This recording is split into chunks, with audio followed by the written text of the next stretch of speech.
सभी को नमस्कार। आज हम बात करने वाले हैं जैमिनी ज्योतिष के बारे में। जैमिनी ज्योतिष क्या है?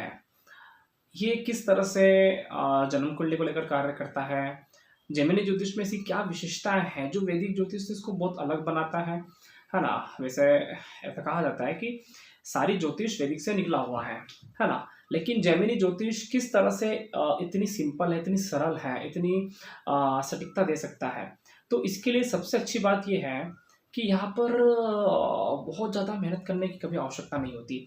हमें सिर्फ़ कारक ग्रहों के माध्यम से, है ना? और वो भी डिग्री के माध्यम से, हम किसी भी चार्ट को बहुत अच्छे से, बहुत कम समय में 2 मिनट के अंदर प्रेडिक्शन कर सकते हैं। लेट्स से कि अगर हमें किसी व्यक्ति के बारे में अगर बात करना हो, तो वैदिक ज्योतिष में हम लगन चार्ट की बात करते हैं कि व्यक्ति का व्यक्तित्व कैसा है, इसका कैरेक्टर कैसा है, इसका चरित्र कैसा है। अगर ये बात अगर हम भृगुनंदी नाड़ी से बात करेंगे, तो वहाँ पे हम कारक ग्रहों की भूमिका निभाते हैं कि शुक्र कैसा है, चंद्रमा कैसा है, बुध कैसा है, ठीक है? और यही बात अगर हमें जेमिनी ज्योतिष से देखना हो, तो वहाँ पर आत्मा कारक इसके लिए सबसे महत्वपूर्ण रोल प्ले करता है। आत्मा कारक का अर्थ होता है कि जो ग्रहों में सबसे अधिक डिग्री वाला ग्रह हो, है ना? अब ये देखना बहुत आसान है। मतलब एक ज्योतिष का एक सामान्य से विद्यार्थी भी इसको बहुत अच्छी तरह से देख सकता है कि ग्रहों में सबसे अधिक डिग्री वाला ग्रह कौन सा है। आप लगन चार्ट को ओपन करते हैं, वहाँ पे जो सबसे अधिक डिग्री वाला ग्रह है, उसी को ही आत्मा कारक कहा जाता है। तो आत्मा कारक के माध्यम से व्यक्ति का चरित्र, व्यक्ति का हेल्थ, व्यक्ति का स्टेटस, व्यक्ति का जीवन, व्यक्ति की जीवन में होने वाली सारी घटनाएं, ये मोटे तौर पे हम आत्मा कारक से ही देख सकते हैं। उसके बाद बात करते हैं अमात्य कारक का। तो अमात्य कारक मतलब आत्मा कारक से जो कम डिग्री हो। फॉर एग्जाम्पल कि किसी कुंडली में कोई ग्रह 28 डिग्री का है ना? और दूसरे नंबर पर कोई ग्रह 26 डिग्री का है, ठीक है? तो 26 डिग्री वाला ग्रह अमात्य कारक हो जाएगा। मतलब जन्म कुंडली में जो दूसरा सबसे छोटी डिग्री वाला ग्रह है, उसको अमात्य कारक कहा जाता है। अब अमात्य कारक से क्या देखते हैं? तो अमात्य कारक से वही चीजें देखी जाती हैं जो वैदिक ज्योतिष में हम सेकेंड हाउस से और 10th हाउस से देखते हैं। मतलब व्यक्ति का करियर, व्यक्ति का धन कुटुंब आदि के बारे में, व्यक्ति का फाइनेंस कैसा होगा, व्यक्ति के पास पैसा कितना होगा, ये सारी बातें हम वहाँ पे अमात्य कारक से देख लेते हैं। इसी तरह से भात्र कारक होता है, जिसमें हम वैदिक ज्योतिष में तृतीय भाव से देख रहे होते हैं, है ना? वही की वही चीजें हम यहाँ पे भात्र कारक से देख लेते हैं, ठीक है? नाम से स्पष्ट है कि भात्र मतलब भाई का कारक, है ना? तृतीय भाव से हम भाई बहन देखते हैं, ठीक है? तो वैदिक ज्योतिष में और जैमिनी में काफी समानता है, लेकिन ये जो जैमिनी है, फलित करने में थोड़ा सा है ना, यूनिक है और सिंपल है। हर कोई व्यक्ति इसको प्रिडिक्शन कर सकता है।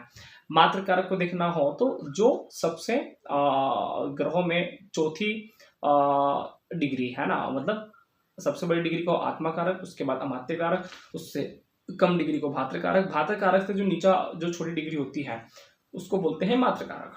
मात्र कारक से जो छोटी डिग्री होती है, उससे जो कम डिग्री होती है, उसको बोल देते हैं पुत्र कारक। पुत्र कारक से जो कम डिग्री होगा, उसको बोलते हैं ज्ञाति कारक। और जो सबसे लोवेस्ट डिग्री होगी, उसको बोल देते हैं दारा कारक, है ना? तो सिर्फ कारक ग्रह के माध्यम से ही फलित कर लिया जाता है। अब इसमें कुछ नियम होते हैं, कुछ सिद्धांत होते हैं, कुछ कंडीशन होती है। इसको हम आगे और भी अच्छे से पढ़ेंगे, है ना? लेकिन अगर हमें पता करना हो कि व्यक्ति का मैरिटल लाइफ कैसा रहेगा, व्यक्ति को पति या पत्नी स्पाउस का कैसा मिलेगा, तो हमें बहुत ज़्यादा मेहनत करने की आवश्यकता नहीं है। आप सिर्फ दारा कारक को देखेंगे। दारा कारक मतलब जो ग्रहों में, है ना, लगन कुंडली में जिसकी सबसे कम डिग्री हो, उसको दारा कारक बोला जाता है। तो सिर्फ दारा कारक ग्रहों को देखने के माध्यम से ही आप व्यक्ति के पति पत्नी स्पाउस आदि के बारे में प्रेडिक्शन कर सकते हो। इसमें भी कुछ नियम होते हैं, जिस तरह से वैदिक ज्योतिष में नियम होते हैं, है ना? उसी तरह से जैमिनी में भी कुछ नियम होते हैं, है ना? तो उस नियमों के माध्यम से कैसे उसका प्रेडिक्शन किया जाए, तो इसको बहुत आसानी से प्रेडिक्शन किया जा सकता है। तो जैमिनी ज्योतिष की सबसे अच्छी विशेषता यही है कि यहाँ पर हमें सिर्फ असेंडिंग ऑर्डर में, बढ़ते हुए क्रम में या फिर डिसेंडिंग ऑर्डर में, घटते हुए क्रम में आप ग्रह को लिख लीजिए और लिखने के बाद उस ग्रह के कैरेक्टरिस्टिक को ध्यान लगा लीजिए कि कौन सा ग्रह, है ना, किस तरह का है ना?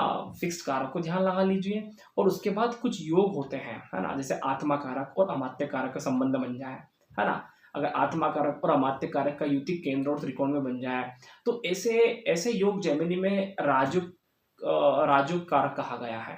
ठीक है ना? तो इसको हम आगे और भी गहराई से समझेंगे, है ना? लेकिन फिलहाल इस वीडियो के माध्यम से हम ये समझना चाह रहे थे कि जेमिनी ज्योतिष में प्रिडिक्शन सिर्फ 7 ग्रहों की डिग्री के माध्यम से ही हो जाता है। आपको बहुत अधिक ध्यान रखने की आवश्यकता नहीं होता। जो 7 ग्रह, है ना? सूर्य, चंद्रमा, मंगल, बुध, गुरु, शुक्र और शनि, यही 7 ग्रहों के माध्यम से आप पूरी जन्म कुंडली से देखे जाने वाले सारे तथ्यों के बारे में बात कर सकते हो। आशा है आपको इस वीडियो के माध्यम से जेमिनी की जो मोटी-मोटी बातें हैं, ऊपरी-ऊपरी बातें हैं, वो समझ में आया होगा और सिर्फ कारक ग्रह कितनी महत्वपूर्ण भूमिका निभा सकते हैं प्रेडिक्शन के लिए, वो समझ में आया होगा। बहुत-बहुत धन्यवाद। नमस्कार।